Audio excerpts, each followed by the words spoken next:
Leviticus chapter 1 verse 1 to chapter 3 verse 17. The Lord called to Moses and spoke to him from the tent of meeting.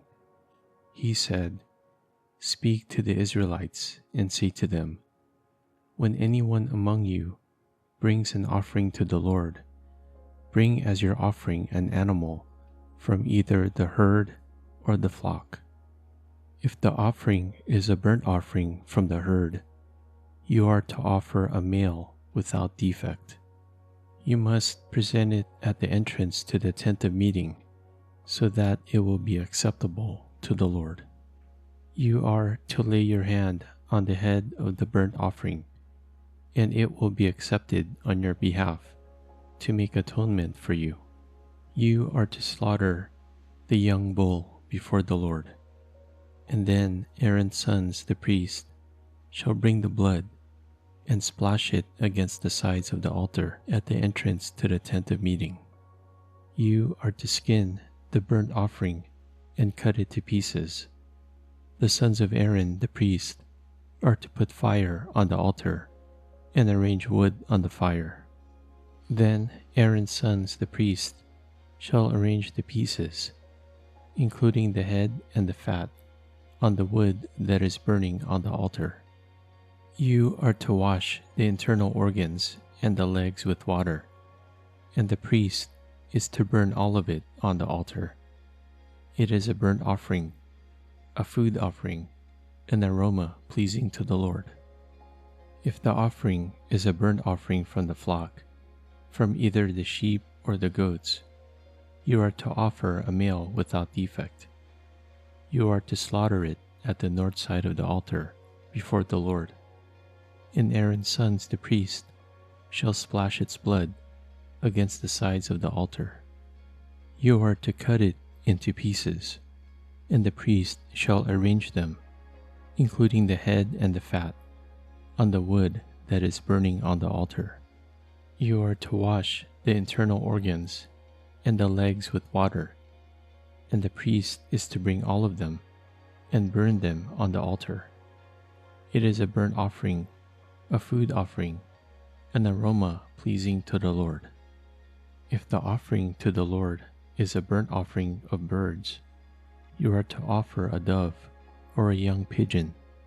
The priest shall bring it to the altar, wring off the head, and burn it on the altar. Its blood shall be drained out on the side of the altar. He is to remove the crop and the feathers, and throw them down east of the altar, where the ashes are. He shall tear it open by the wings, not dividing it completely, and then the priest shall burn it on the wood that is burning on the altar. It is a burnt offering, a food offering, an aroma pleasing to the Lord. When anyone brings a grain offering to the Lord, their offering is to be of the finest flour. They are to pour olive oil on it, put incense on it, and take it to Aaron's sons, the priest.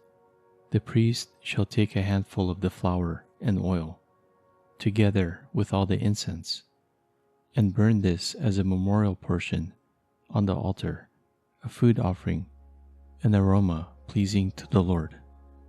The rest of the grain offering belongs to Aaron and his sons. It is a most holy part of the food offerings presented to the Lord.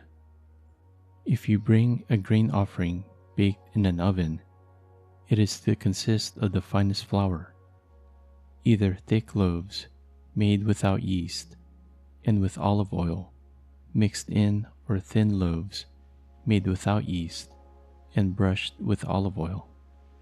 If your grain offering is prepared on a griddle, it is to be made of the finest flour mixed with oil and without yeast. Crumble it and pour oil on it. It is a grain offering. If your grain offering is cooked in a pan, it is to be made of the finest flour and some olive oil. Bring the grain offering made of these things to the Lord. Present it to the priest, who shall take it to the altar. He shall take out the memorial portion from the grain offering and burn it on the altar as a food offering, an aroma pleasing to the Lord.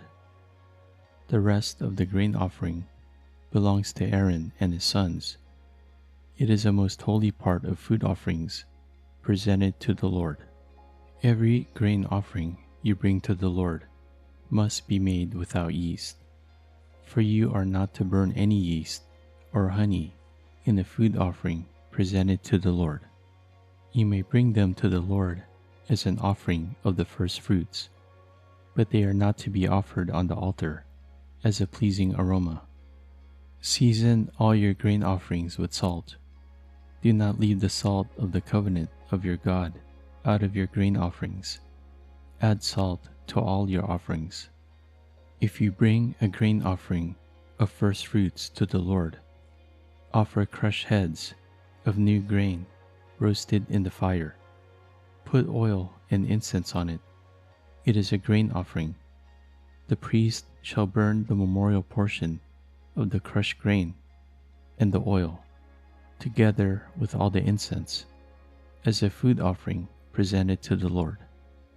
If your offering is a fellowship offering, and you offer an animal from the herd, whether male or female, you are to present before the Lord an animal without defect.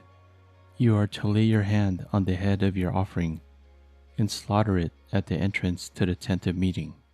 Then Aaron's sons, the priests, shall splash the blood against the sides of the altar. From the fellowship offering you are to bring a food offering to the Lord, the internal organs and all the fat that is connected to them, both kidneys with the fat on them near the loins, and the long lobe of the liver, which you will remove with the kidneys. Then Aaron's sons are to burn it on the altar, on top of the burnt offering that is lying on the burning wood. It is a food offering, an aroma pleasing to the Lord. If you offer an animal from the flock as a fellowship offering to the Lord, you are to offer a male or female without defect. If you offer a lamb, you are to present it before the Lord. Lay your hand on its head and slaughter it in front of the tent of meeting. Then Aaron's sons shall splash its blood against the sides of the altar. From the fellowship offering you are to bring a food offering to the Lord. Its fat, the entire fat tail, cut off close to the backbone, the internal organs, and all the fat that is connected to them, both kidneys with the fat on them near the loins, and the long lobe of the liver, which you will remove the kidneys. The priest shall burn them on the altar as a food offering presented to the Lord. If your offering is a goat, you are to present it before the Lord. Lay your hand on its head and slaughter it in front of the tent of meeting. Then Aaron's sons shall splash its blood against the sides of the altar. From what you offer, you are to present this food offering to the Lord, the internal organs and all the fat that is connected to them, both kidneys with the fat on them near the loins, and the long lobe of the liver, which you will remove with the kidneys. The priest shall burn them on the altar as a food offering, a pleasing aroma. All the fat is the Lord's. This is a lasting ordinance for the generations to come. Wherever you live, you must not eat any fat or any blood. Mark chapter 1 verse 29 to chapter 2 verse 12. Jesus heals many. As soon as they left the synagogue, they went with James and John to the home of Simon and Andrew. Simon's mother-in-law was in bed with a fever, and they immediately told Jesus about her. So he went to her, took her hand, and helped her up. The fever left her, and she began to wait on them. That evening after sunset, the people brought to Jesus all the sick and demon-possessed. The whole town gathered at the door, and Jesus healed many who had various diseases. He also drove out many demons. but he would not let the demon speak because they knew who he was. Jesus prays in a solitary place. Very early in the morning, while it was still dark, Jesus got up, left the house, and went off to a solitary place where he prayed. Simon and his companions went to look for him, and when they found him, they exclaimed, "Everyone is looking for you." Jesus replied, "Let us go somewhere else, to the nearby villages, so I can preach there also. That is why I have come." So he traveled throughout Galilee, preaching in their synagogues and driving out demons. Jesus heals a man with leprosy. A man with leprosy came to him and begged him on his knees, "If you are willing, you can make me clean." Jesus was indignant. He reached out his hand and touched the man. "I am willing," he said, "be clean." Immediately, the leprosy left him and he was cleansed.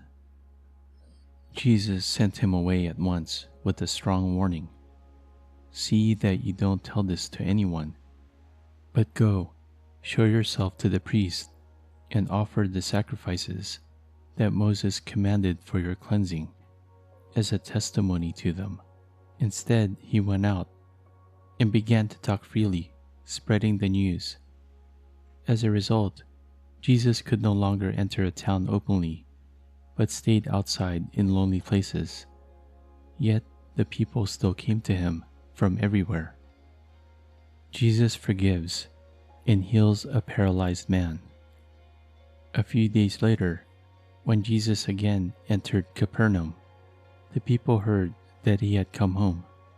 They gathered in such large numbers that there was no room left, not even outside the door, and he preached the word to them. Some men came, bringing to him a paralyzed man, carried by 4 of them. Since they could not get him to Jesus because of the crowd, they made an opening in the roof above Jesus by digging through it, and then lowered the mat the man was lying on. When Jesus saw their faith, he said to the paralyzed man, "Son, your sins are forgiven." Now some teachers of the law were sitting there, thinking to themselves, "Why does this fellow talk like that? He's blaspheming. Who can forgive sins but God alone?" Immediately, Jesus knew in his spirit that this was what they were thinking in their hearts. And he said to them, "Why are you thinking these things? Which is easier, to say to this paralyzed man, 'Your sins are forgiven,' or to say, 'Get up, take your mat and walk'? But what I want you to know, that the Son of Man has authority on earth to forgive sins." So he said to the man, "I tell you, get up, take your mat, and go home." He got up, took his mat, and walked out in full view of them all. This amazed everyone, and they praised God, saying, "We have never seen anything like this." Psalm chapter 35, verse 17 to 28. How long, Lord, will you look on? Rescue me from their ravages, my precious life from these lions. I will give you thanks in the great assembly. Among the throngs I will praise you. Do not let those gloat over me, who are my enemies without cause. Do not let those who hate me without reason maliciously wink the eye. They do not speak peaceably, but devise false accusations against those who live quietly in the land. They sneer at me and say, "Aha, aha! With our own eyes we have seen it." Lord, you have seen this. Do not be silent. Do not be far from me, Lord. Awake and rise to my defense. Contend for me, my God and Lord. Vindicate me in your righteousness. Lord my God, do not let them gloat over me. Do not let them think, "Aha, just what we wanted," or say, "We have swallowed him up." May all who gloat over my distress be put to shame and confusion. May all who exalt themselves over me be clothed with shame and disgrace. May those who delight in my vindication shout for joy and gladness. May they always say, "The Lord be exalted, who delights in the well-being of his servant." My tongue will proclaim your righteousness, your praises all day long. Proverbs chapter 9, verse 13 to 18. Folly is an unruly woman. She is simple and knows nothing. She sits at the door of her house, on a seat at the highest point of the city, calling out to those who pass by, who go straight on their way. "Let all who are simple come to my house." To those who have no sense, she says, "Stolen water is sweet. Food eaten in secret is delicious." But little do they know that the dead are there, that our guests are deep in the realm of the dead.